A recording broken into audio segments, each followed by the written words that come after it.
Well, our last ring presenter will be Bob Cameron, and our last inductee has a street in Winnipeg named after him.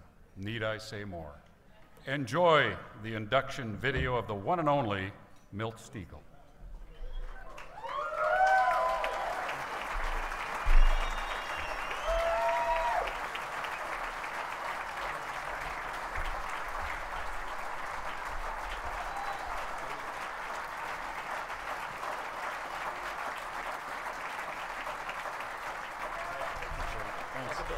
Thanks.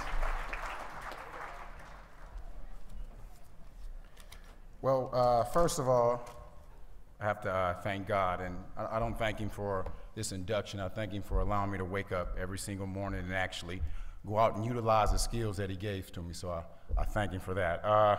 Second of all, to the commissioner, I don't think I'm the prettiest guy and the best dresser. You do. I know I am, so. Just wanted to get over that. I want to thank the committee for voting me in. One of my co-workers, Matt Dunnigan, he's on that committee, so I guess that check went through, Matt. Thanks a lot. I got to thank the major sponsors, Manitoba Lotteries, the Hall of Fame, Mark DeNoble. Before he started this process, he actually had a perm, and now he's bald like me. So for the stress he went through, Sarah, this is a great opportunity, a great organization the Hall of Fame is, so we all got to continue to support that part of the CFL, because that's something that has to live on forever. So I just want to thank them for all that.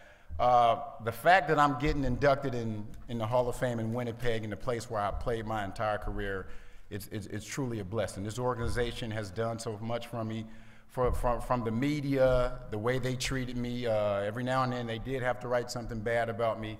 I think it was one time where they had to write something bad about me, but they treated me very well. They got my name out there, and I thank them for that.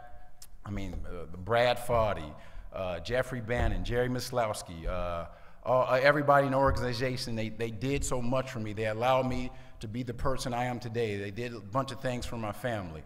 Lyle Bauer, there's not a lot of bad things I can say about Lyle Bauer. I will say one bad thing. When Lyle first came to the organization, when he came back to the organization, our first conversation, I was a free agent, and I told him how much money I wanted, and he said, well, I don't think you're worth that much. So I'm like, wow, who is this man telling me I'm not worth that? But Lyle has done so much for me, but more so than what he's done for me, I'm more impressed in what he's done outside of football. The thing he's done as far as cancer care. Everybody knows what he's gone through as a cancer patient, but he no longer works for this organization, but he truly comes back and gives back to the community, and I'm more impressed with that than anything else in this world. I have a lot of special coaches that did a lot of things for me.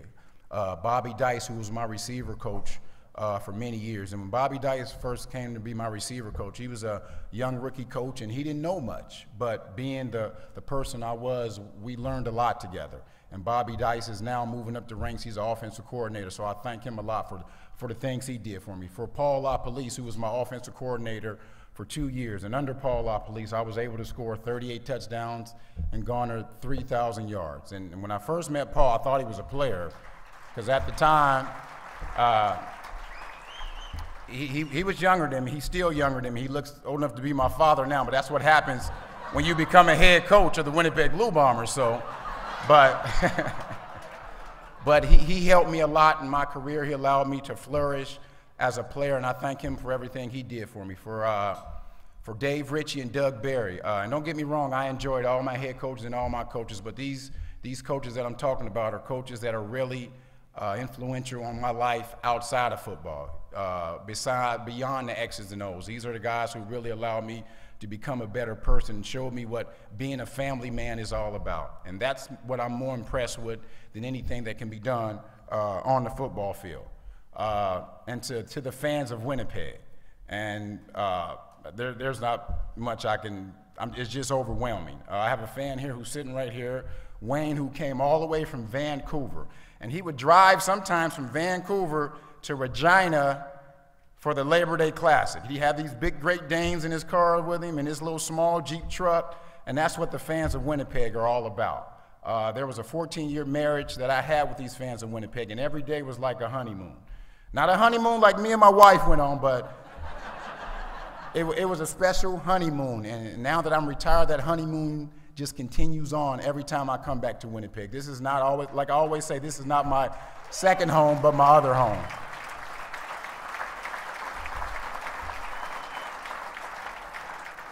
To the individual who actually put me on the neg list for the Blue Bombers, Paul Jones, who was the head of player personnel at the time, and may he rest in peace, but Cal Murphy didn't believe that I could actually play in the CFL, but Paul Jones convinced him, and like they say, the rest is history. So I definitely thank Paul for allowing me to flourish and be the player I was. Throughout my entire career, there were a lot of people who supported me. In high school, I had coaches, I had friends. Through college, I had coaches.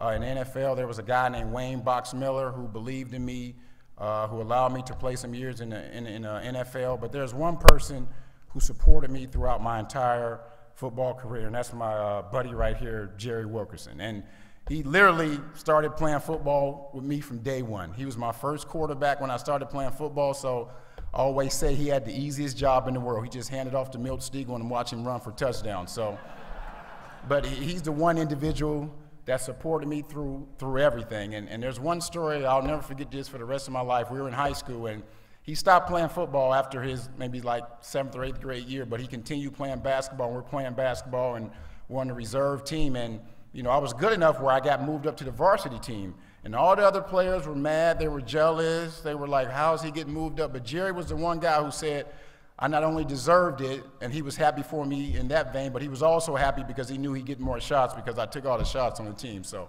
I just want to thank him for all the support he showed to me. He supported me when I was with the Bengals. He supported me when now I'm in the CFL. He always drags his wife to Toronto, to Montreal to come and support me in my Grey Cups. In my big games, and he's here now with his wife. So I just want to say I thank you, I love you, and thank you for all that you've done for me. Thank you.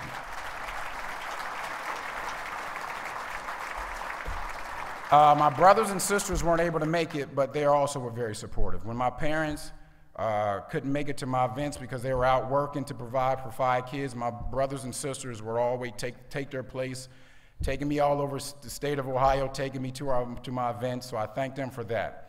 My 2 beautiful sons, who are kings, they couldn't make it tonight because they've been partying all week on Winnipeg, so we had to put them to bed early. But I want to thank them for everything.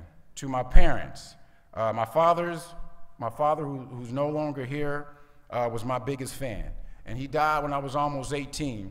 And don't get me wrong, I was sad, but I was happy that he was here for my 18 years because he laid a foundation into me that allowed me to be the person I am now. And I try to lay that same foundation into my kids. It's about if you're willing to work hard, if you're willing to sacrifice, you can accomplish anything in your life. And if you focus on your goals and you keep your eyes off your obstacles, you can do anything in life. And I thank him for that. He was the greatest man I know besides Jesus Christ who walked this earth. He showed me what hard work and determination is all about.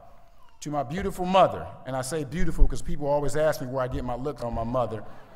Thank you for being not only beautiful, but a great mother to me and my other siblings. And there's only 2 things I'm mad about my mother for. You always hear me say about the 6 guarantees: death, taxes, trouble, Milt Stegall being on time, Milt Stegall always looking good, Milt Stegall always being in shape. Well, the last time I was not on time and the last time I was out of shape was my mother's fault because when she had me, she wasn't working out and she didn't have me on time. So that's the only thing I'm mad about you. But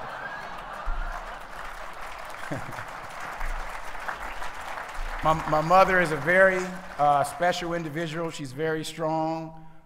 She's been through a lot. She's came out of everything. So I thank her and cherish her for everything. And the last person, without a doubt, is my wife. And my wife has never seen me cry. Literally, she cuts me sometimes to make sure I'm human, to make sure I'm bleed, but my wife is, she's the queen of our house. As all of you know, I travel a lot, and when we first met, I told her I was only gonna play 2 years. That was 1997, and I ended up playing till 2008, but she stuck with me. She stood behind me. She's a hard-working woman. She's beautiful on the outside, and she has to be beautiful because she's with me, so. But more importantly, it's what's inside of her that makes her the most inspirational, the most amazing person I know. She works a 9-to-5 job, which is very demanding, and then she's at home raising our 2 kings. And those 2 kings, majority of the time, they're court jesters. They're acting up. But she's a special person, and I just want to thank her and tell her I love her and tell her that my football career did not start to flourish until I met her, because she made me realize what life is all about. If you knew her life story to where she started to where she is right now, it's truly an inspiration to know and to thank God for allowing this woman to be in my life. And I just want to say I thank you and I love